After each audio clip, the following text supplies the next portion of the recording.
All right. So the next question was, how do you divide the cost with a roommate? How does that work? I would sit down with whoever you're going to live with and decide on if you want to share costs for groceries, if you're going to split utilities down the middle, or if one person's going to pay for cable and another person pays for gas and electric. Just make sure you have that conversation before you move in with someone or several people. Buying a home and renting a home are not the same. And if we look at differences, honestly, rent a lot of times is going to be higher than a mortgage. So what that means is that let me give you an example of me moving up here. When I looked at rental properties, I have kids, so there's a certain standard that I hold myself to. If it was just me and my husband, we've lived in some kind of dumps because we don't care. We are not saying that our homes growing up in were dumps, but like we're not super bougie and we're fine. Like we just need a place to lay our heads. But we want somewhere safe for our daughter. So when we looked at places that we felt were safe and clean, the rent was between $1,800 and $2,500 for a house in the area.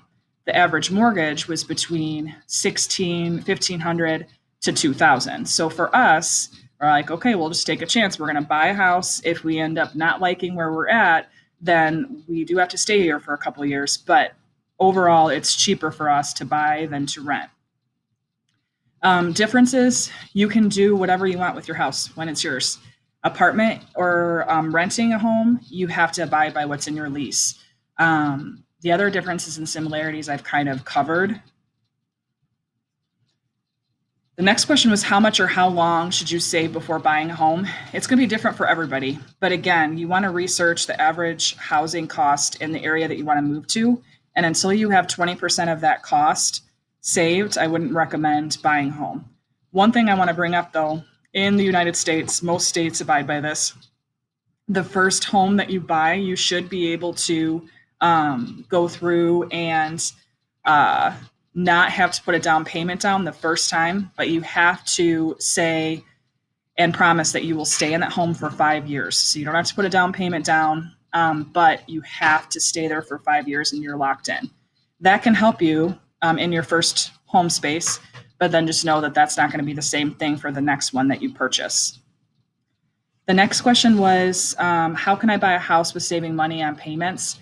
That again, buy at the right time. Right now, the housing market is really fair and interest rates are low. So it's a great time to buy a house. But when the interest rates are higher, it's not the best time to get a house because you're going to be paying more over the terms of your mortgage. The process is longer for buying a home. So when you apply for a loan and you're pre-approved, you can start to look for homes. So your pre-approval rate is going to be way higher usually than the amount of the loan you want to take out. For example, I was pre-approved for $400,000 for a home. There is no way in heck I can afford that kind of payment. So we knew that we wanted to stay 250 or under. That gave us kind of a range of houses that we could look at so that we weren't looking at a house that was way out of our price range. Once we found a home, or once we had gotten approved for the full amount that we wanted, it took 8 weeks. So it's usually going to be between 2 and 3 month process. Housing market works, it just fluctuates with the economy. That's why I think it's really important to find a realtor that you like, especially if you're going to stay in one area for a longer period of time. Find someone that knows their stuff, and then they can recommend a place for you to go and find a loan because they work with lenders and they know who is going to be honest with you and who is not. Homeowners associations are a thing just because it allows people to live in a community and benefit from the same services. It is very expensive, but some people like that community feel and having things right around them, like a community pool that only people in their community go to, their little housing community, having a gym right, things like that. You don't need to buy a home, but it's a great investment and it's just something that you can make your own. And things to check and look for when buying a home: check the major things like a water heater, check different things that are going to be there for a long period of time and make sure that they work well.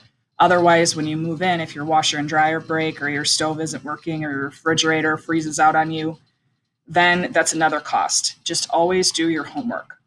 If any